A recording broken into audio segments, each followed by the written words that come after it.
Bismillahirrahmanirrahim. Assalamualaikum warahmatullahi wabarakatuh.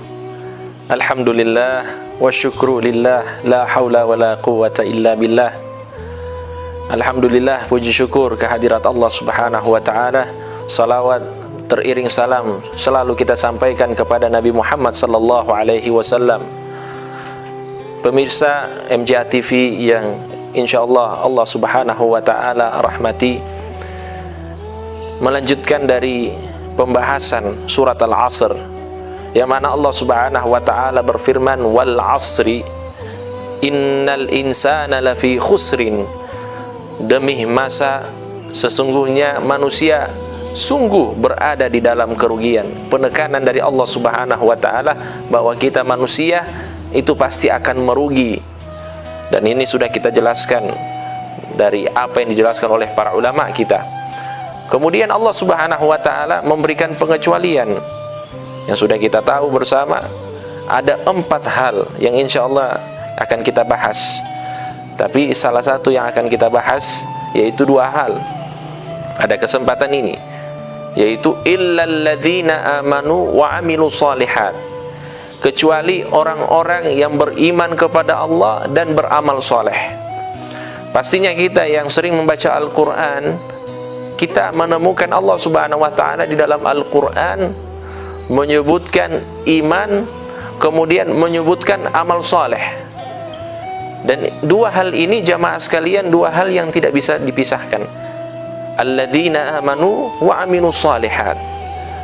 Karena konsekuensi dari iman ialah kita harus beramal saleh.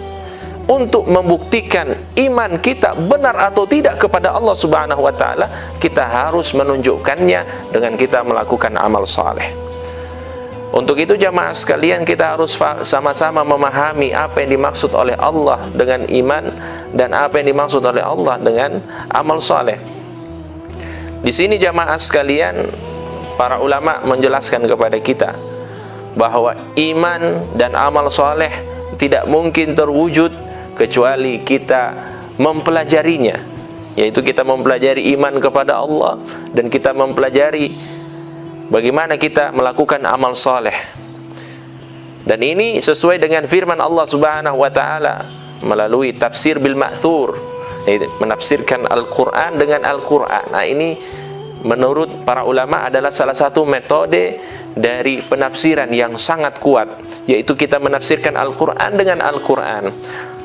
Allah subhanahu wa ta'ala berfirman di dalam Al-Quran, memerintahkan Nabi Muhammad sallallahu alaihi wasallam, fa'lam annahu la ilaha illallah wastaghfir lidzanbik. Ketahuilah wahai Nabi Muhammad sallallahu alaihi wasallam bahwa tiada Tuhan selain Allah, kemudian beristighfarlah engkau. Di sini jamaah sekalian dikatakan bahwa untuk kita tahu akan hakikat iman, kita perlu mempelajarinya. Fa'lam, ketahuilah, maka kita harus mempelajari iman terlebih dahulu. La ilaha illallah, ini adalah inti iman. Sebagaimana yang disebutkan oleh Nabi Muhammad sallallahu alaihi wasallam, al-iman bid'un wa sab'una syu'bah. Iman itu ada 70 lebih cabangnya. A'laha, yang paling tinggi ialah qaulu la ilaha illallah, mengucapkan la ilaha illallah. Wa adnaha imatatu adha anit tariq, dan yang paling rendah ialah bagaimana kita bisa menyingkirkan sesuatu yang akan menyakiti orang-orang di jalan. Wal haya syu'batun min syu'abil iman, dan rasa malu adalah bagian daripada iman. Nah, ini jamaah sekalian menjelaskan kepada kita melalui hadis Nabi Muhammad SAW. Jadi kita harus mempelajarinya, bahwa iman ini seperti ini, kemudian amal soleh seperti ini. Dan hal ini disebutkan juga oleh salah seorang ulama dari mufti Makkah, dari keluarga As-Segaf, kalau tidak salah Al-Habib Alwi As-Segaf. Beliau berkata, yajib ala kulli muslimin an yata'allama al-ilma alladhi la yasihhu aw la tasihhu ibadatuhu illa bihi wa la tasihhu aqidatuhu illa bihi. Wajib bagi setiap dari kita kaum muslimin yang mengaku dirinya beriman kepada Allah Subhanahu wa taala, yang mengikuti Nabi Muhammad sallallahu alaihi wasallam untuk mempelajari sesuatu yang membenarkan akidahnya, membenarkan imannya kepada Allah, dan membenarkan bagaimana ibadahnya benar dan sah diterima oleh Allah Subhanahu wa taala. Nah, ini wajib kita pelajari jamaah sekalian. Untuk itu, sebelum beriman, sebelum beramal soleh, kita perlu mempelajari apa itu iman, apa itu amal soleh. Kalau ingin kita sederhanakan lagi jamaah sekalian, pelajarilah rukun-rukun agama. Dimulai dari rukun iman. Jangan sampai kita luput dari penjelasan tentang rukun iman. Jangan hanya kita hafal rukun iman, itu iman kepada Allah dan seterusnya. Itu bukan cuma sekedar itu. Kita harus benar-benar memahami apa yang dimaksud dengan rukun iman.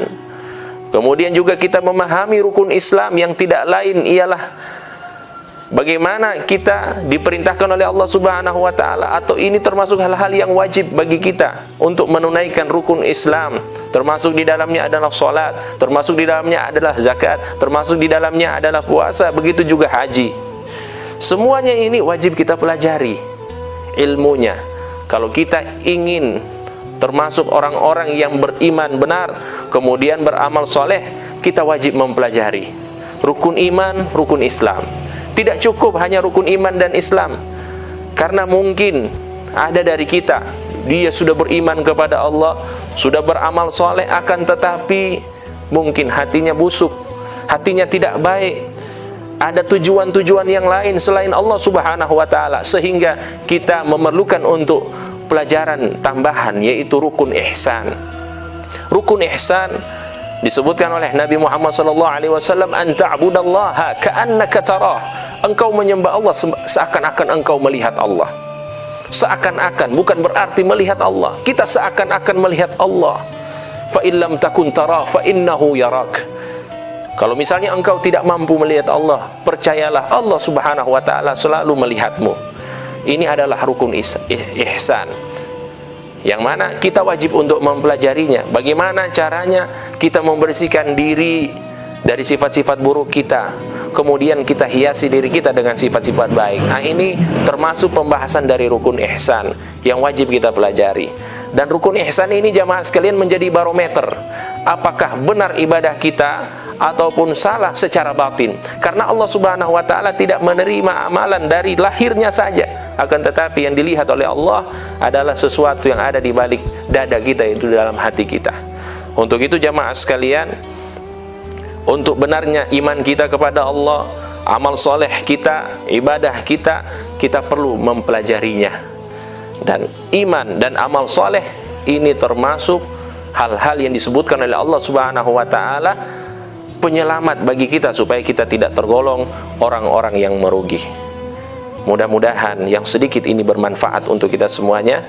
Terima kasih. Wassalamualaikum warahmatullahi wabarakatuh.